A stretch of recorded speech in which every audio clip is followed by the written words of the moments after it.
I want to say this right away, this wasn't some extreme survival expedition into the wilderness. It was a regular, organized camping trip in Allegheny National Forest, Pennsylvania. A popular spot where families with kids show up every weekend. We had maps, a permit from the Park Service, an experienced leader. Everything by the book. There were 8 of us.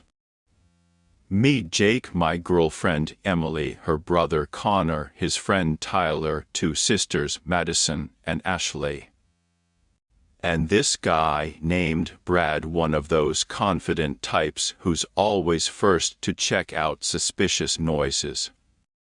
Our group leader was Marcus, a guy in his mid-40s, former ranger. He'd been taking people into these woods for about 10 years, knew every trail. This place is tested and proven, he said on the first evening, building a fire. Cell service works here, though not always stable. Haven't seen bears in years. Relax. So we relaxed. Roasted marshmallows, joked around, took selfies in front of the tents. Emily posted a story on Instagram, though it only uploaded after half an hour when we caught a weak signal. By 10 p.m., service was completely gone. Normal, Marcus said. At night the towers switch to energy-saving mode. It'll be back in the morning. But there was something else. Something I didn't notice right away. The forest around us was too quiet. No crickets, no owls, nothing. Just the crackling fire and our voices. When I mentioned it, Connor smirked. Stop listening to so many cryptid podcasts, Jake. We went to bed around midnight. I was sharing a tent with Emily. Connor and Tyler set up next to us, the others scattered to their spots. Marcus slept separately by the fire, as a leader showed. I woke up to the sound of a phone. Not mine. Emily's. The screen glowed in the darkness, lighting up the tent walls with cold blue light. I checked the time on my phone. 2:17 am. I whispered. Your phone. She groaned, fumbled for it. Who calls in the middle of the night? She mumbled and looked at the screen. Froze. Jake. It says no service, but there's a call coming through. I took the phone from her. Sure enough, at the top of the screen, no service icon, but displayed in big letters. Unknown caller. Some kind of glitch, I said, but I felt uneasy. Don't answer. The call cut off on its own. A few seconds of silence. Then I heard it rustling outside the tent. Not wind. Something moving through the pine needles. Slowly, methodically, like someone was walking in circles around our tent. Jake, Emily whispered, gripping my hand. Do you hear that? I hear it. The footsteps stopped right at the entrance. I saw a shadow on the tent fabric, blurred, oddly shaped. My heart pounded so hard I could hear my pulse in my ears. Then another phone rang. In Connor and Tyler's tent. The footsteps shifted toward them. I heard Connor cursed then. Tyler, what the? From their tent came Tyler's voice, loud and frightened. I'm not calling. It's not med. I unzipped the entrance and stuck my head out. The fire had almost died, just embers. In the dim red light, I saw Marcus sitting with a flashlight, looking toward the forest. Marcus, I called. What's happening? He turned. His face was tense. I don't know. But stay in your tents. The ringing in Connor's tent stopped. Then Madison's phone rang. Then Brad's, one after another, like a chain reaction. We all climbed out, stood around the fire, confused and scared. Ashley was crying. Madison tried calling 911, but the network still wasn't working. Is this some kind of prank? Brad asked, looking at Marcus. Are you testing us for psychological resilience? No, Marcus answered flatly. I have no idea what this is. Maybe satellite connection is glitching. Teller suggested. Repeaters sometimes. In the middle of the woods. Connor cut him off. Come on.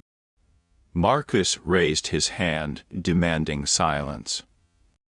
Listen. In the morning we leave. Now pack your things, but nobody goes anywhere. Everyone in sight. Brad scoffed. I'm not sitting here while some psycho calls us. I'll go check the perimeter. Brad, don't, Emily said. Stop it, he grabbed his flashlight. It's just forest around us. If someone's there, I'll find them. He stepped beyond the firelight. We heard his footsteps receding, heard him cursing under his breath. The flashlight beam darted between trees. Brad! Marcus yelled. Get back here now. It's empty here. Brad's voice came back. Complete. The flashlight flickered. Once. Twice. Went out. Silence. Brad. Madison screamed. Nothing. Just rustling leaves. Marcus grabbed his flashlight and moved in that direction. We ran after him. Found his flashlight on the ground, still warm, battery pulled out. But Brad himself was gone. Brad!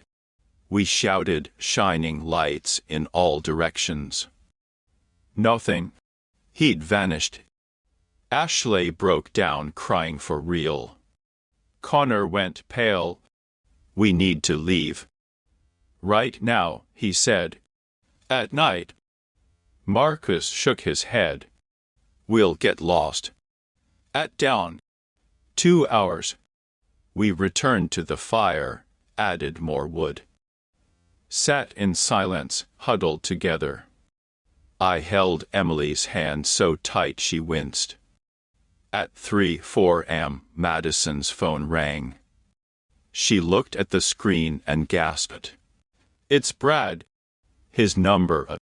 Answer it, Marcus ordered. She pressed the green button, brought the phone to her ear. We all froze. Brad. Her voice trembled. Brad, where are you? She listened. Her face grew paler and paler. What's he saying? Ashley whispered. Madison slowly lowered the phone.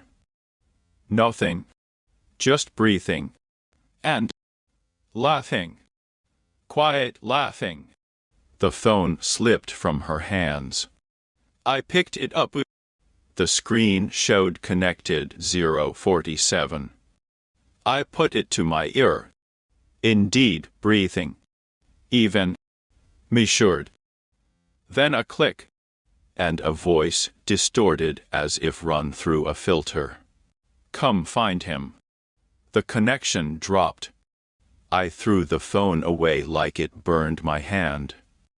We're leaving. Now, Marcus said. Forget dawn. We grabbed backpacks, headlamps.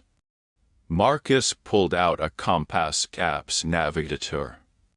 The road was 3 miles north. We just needed to go straight. But the compass was acting strange. The needle twitched, spun. Steps showed signal error. What the? Marcus tapped the device. This is impossible. Are we lost? Tiller asked. No. I know these woods. We'll navigate north by stars. We moved out. The forest around us was dead. Not a sound. Just our footsteps and breathing. I looked back and saw it. Between the trees. A shadow. It moved parallel to us. There's someone there, I whispered. Don't look, Marcus said through clenched teeth. Just walk. The phones started ringing again. All at once, a cacophony of ringtones in the night forest. We didn't answer. Just walked faster. The shadow came closer. Now there were several. They walked between trees, not hiding. Tall. Moving strangely. Run! Connor yelled. We ran. Branches whipped our faces, roots tangled underfoot. Ashley fell. Marcus came back, pulled her up by the arm. Behind us footsteps. Many footsteps. They were catching up. Then I heard him. Brad's voice. He was screaming from somewhere to the right. Over here. I'm here. Help. Don't stop. Marcus shouted. That's not him. But Madison turned. Ran toward the voice. Connor lunged after her, grabbed her backpack, stopped her. It's a trap. He screamed. The voice repeated. Now from the left. Then behind. In front. From all sides. Brad's voice, begging for help. We came out at a river. Marcus stopped, breathing heavily. Wade across. Quick. The water was ice cold. Knee deep, then waist deep. Strong current. Emily almost fell, I held her. We scrambled up the other bank. The footsteps stopped at the water. Didn't cross. We turned around. On that bank stood figures. 4, 5, 6. Silhouettes in the darkness. Motionless. Silent. One of them held something glowing. A phone. We kept running until we saw lights. Ranger station. Marcus rushed to the door, pounded on it. A sleepy ranger came out, saw us soaked, covered in mud, scared to death. Help, Marcus breathed out. We have a missing person. And there's someone out there. Police arrived in 20 minutes. Dawn broke. They searched for Brad for 3 days. Found his flashlight. His backpack. His phone with a dead battery and dozens of outgoing calls to our numbers. Outgoing. Not incoming. But Brad himself was never found. The investigator told us there had been disappearances in this area before. 3 people in the last 2 years. All at night. All wandered from camp alone. They suspect someone lives in the forest, someone who hunts tourists. Uses stolen phones to lure people. But they never caught anyone. 8 months have passed. I don't go camping anymore. I can't. But here's the strangest thing. Sometimes, in the middle of the night, my phone shows a missed call. Unknown caller. Time always 2:17. I don't answer. Never. And I advise you, if you find yourself in the woods and your phone rings in the middle of the night when there's no service, don't pick up